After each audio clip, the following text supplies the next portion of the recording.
पंचमी के बारे में कुछ कहना चाहती हूँ। वसंत पंचमी माघ के 5वें दिन मनाई जाती है।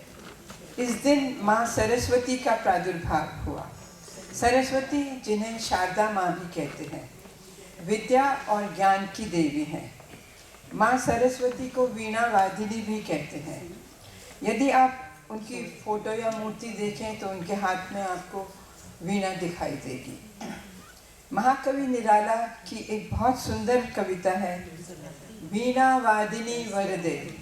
वीणा वादिनी वरदे, नवगति नवलय, ताल छंद्र नव, जलद नंद्र नव, नवल कंठ नव, नव नभ के नव विहग वृंद को, नव पर नव स्वर दे, वीणा वादिनी वरदे। गीता में वसंत को ऋतुओं का राजा कहा गया है। वसंत पर्व वास्तविक मानसिक उल्लास और आह्लाद के भावों को व्यक्त करता है। भारतवर्ष में वसंत पर्व का अवसर बहुत ही सुहावना और सौंदर्य का विकास करने वाला है और मन में उमंगों की वृद्धि करने वाला है, क्योंकि मनुष्य ही नहीं, जल और चेतन प्रकृति भी इस महोत्सव के लिए इसी समय नया श्रृंगार करने लगती है। पीला रंग, सरसों का रंग, पेड़ पौधों में नई कोपलें आने लगती हैं। सारा वातावरण पुष्पों की सुगंध, भौरों के गुंजन से भर जाता है। मधुमक्खियाँ पराग से शहद लेती हैं, इसीलिए इसे मधुमास भी कहते हैं। सरसों के रंग सा, महुए की गंध सा, एक गीत और कहो मौसमी वसंत का। होठों पर आने दो रुके हुए बोल, रंगों में बसने दो याद के हिंडोल। अपनों के संग सा, बहती उमंग सा, एक गीत और कहो मौसमी वसंत का। अलकों में झरने दो गहराती शाम, झील में पिघलने दो प्यार के पैगाम।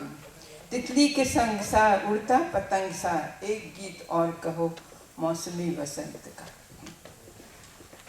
एक गाना आपने सुना होगा, मेरा रंग दे बसंती चोला। तो जिस चोले, मेरा रंग दे बसंती चोला, जिस चोले को पहन शिवाजी खेले अपनी जान पे, जिसे पहन झांसी की रानी मिट गई अपनी आन पे। तो ये बसंती चोला क्या है? समर्थ रामदास शिवाजी के गुरु ने वीर शिवाजी को इसी बसंती रंग का ध्वज दिया था, अन्याय के खिलाफ लड़ाई के लिए। जब वीरों को युद्ध में भेजा जाता था तो केसर का बसंती तिलक लगाकर विदा किया जाता है। झांसी की रानी लक्ष्मीबाई भी वीर शिवाजी को बहुत मानती थी। वे भी बसंती चोला में वीरता का भाव होता है। विजय वह जो अन्याय के विरुद्ध लड़ाई लड़कर प्राप्त हो। ये गाना मेरा रंग दे बसंती चोला सरदार भगत सिंह और उनके साथियों राजगुरु और सुखदेव का प्रिय गीत था। और भारत के तिरंगे में भी सबसे ऊपर केसरी रंग है, क्योंकि केसरी रंग बल का, शक्ति का प्रतीक